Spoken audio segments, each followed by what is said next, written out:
Bangun dinasti kekuasaan menggunakan anak-anaknya, pengamat sebut Presiden Jokowi lebih buruk dari Soeharto. Analis politik Direktur Eksekutif Foxpol Center Research and Consulting, Pangiswargi Caniago mengungkapkan Presiden Jokowi dianggap lebih parah daripada Presiden Soeharto mengenai dinasti politik. Ia sudah memprediksi kalau anak-anak Presiden Jokowi akan terjun ke dunia politik selama sang ayah masih memiliki kekuatan sebagai penguasa. Seperti diketahui, anak pertama Jokowi, Gibran Rakabuming, telah menjadi wali kota Solo. Kemudian disusul oleh kakak ipar Bobi Nasution yang menjadi wali kota Medan. Kemudian tercetus kabar bahwa anak bungsunya Kaisang Pangarep akan mengikuti jejak sang kakak dan juga iparnya. Hal tersebut terungkap setelah Kaisang mengutarakan keinginan untuk menyelam ke dunia politik. Padahal jelas banget, awalnya kedua putra Presiden Jokowi, Gibran dan Kaisang, awalnya mengaku tidak akan masuk ke dunia politik karena fokus menjadi penguasa. Atas hal tersebut, Pangi menerangkan bahwa Jokowi lebih parah ketimbang Presiden Soeharto. Kalau sekarang parahnya bisnis iya, kekuasaan juga iya. Keduanya disabet habis. Terang Pangi seperti dilansir suara.com. Kamis 26 Januari 2020. By the way guys, tapi emang ya kalau yang namanya Aji Mumpung itu emang enak banget. Apalagi kalau bapaknya lagi berkuasa. Enak banget. Siapa sih yang berani mengalahkan anaknya penguasa? Gak ada yang berani. Pas tahun 2019 bilangnya anak saya tidak ada yang tertarik politik. Nggak taunya makin kesini anak pertamanya, abis memangnya itu salah. Mantunya, abis itu iparnya, abis itu anak bontotnya. Buset, itu negara apa perusahaan keluarga? Tapi guys, itu kejadian bukan di sini kok. Itu kejadiannya di negara Konoha, bukan di sini. Beneran, di negara ini gak ada kok kejadian kayak itu. Hanya terjadi di negara Konoha. Pas tahun 2019 bilangnya anak saya tidak ada yang tertarik politik. Nggak taunya.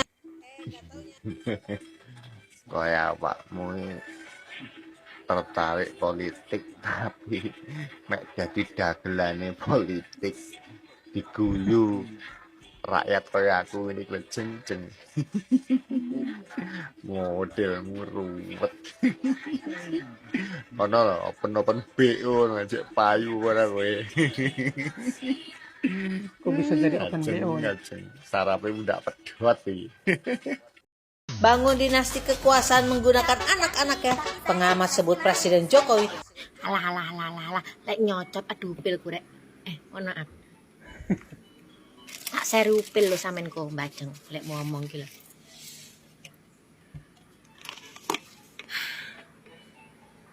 Bapak itu lek karep rakyat ora karep ya ora dadi. Sawangen to junjunganmu. Bapak ngoyal pengen anaknya dadi gubernur, ora dadi to. Mas Gibran niki lek Pak Jokowi karep anaknya pengen dadi wali kota Solo. Nek rakyat Solo ora ngarepne ya ora dadi to, Mbak Jeng. Leh mau ngomong ki mbok yo aja ngadi-ngadi. Anaknya Pak Soeharto yang ngedek nih partai. Ya apa ya digagas karo rakyat Indonesia kan ya ora. Kae Mbak Puan karo Bu Mega. Nyapa ket ben-ben kok ora nyarlok nih. Mergone yakin ora kepilih. Saiki lek ngandalne bapak tok ora enek prestasine. Saiki ki rakyat wis pinter-pinter ya. Leh ngomong ki syukur mangap, syukur meletek. Sing ngomong pengamat ki lah aku yo nggumun pengamat apa ngono lho, pengamat duit, pengamat jabatan apa pengamat kekuasaan.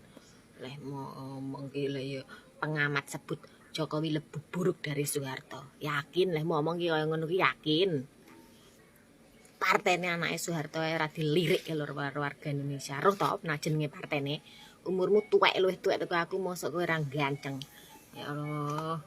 Pintere kebacut, kejlungup-jlungup, kecegur got kapok kowe engko ya Allah. Bangun dinasti kekuasaan menggunakan anak-anaknya, pengamat sebut Presiden Jokowi. Pengamat bocil itu. Prematur itu. Artinya ya mungkin usia pengamat itu baru sekitar 9 tahun lah atau seumuran dengan jabatan Pak Jokowi. Jadi kita masyarakat yang waras harus memaklumi kalau mungkin dia itu juga nggak tahu kalau sebelum Pak Jokowi jadi presiden itu Indonesia juga pernah dipimpin oleh seorang presiden juga. Iya. Dan mungkin dia juga nggak tahu kalau presiden sebelum Pak Jokowi atau rezim sebelum Pak Jokowi itu juga melahirkan putra-putra mahkota yang masuk di politik.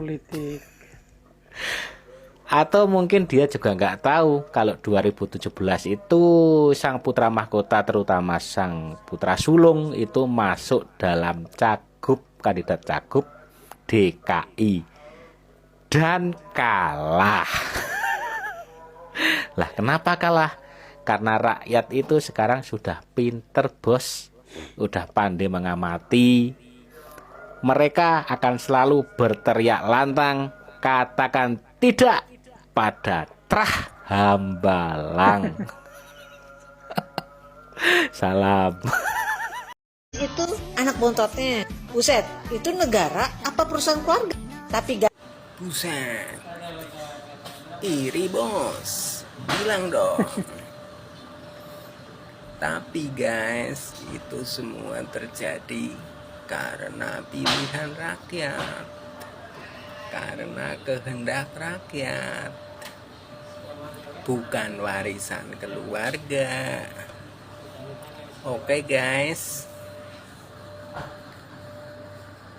bangun dinasti kekuasaan menggunakan anak-anaknya, pengamat sebut Presiden Jokowi. Maksudnya dinasti itu gimana toh?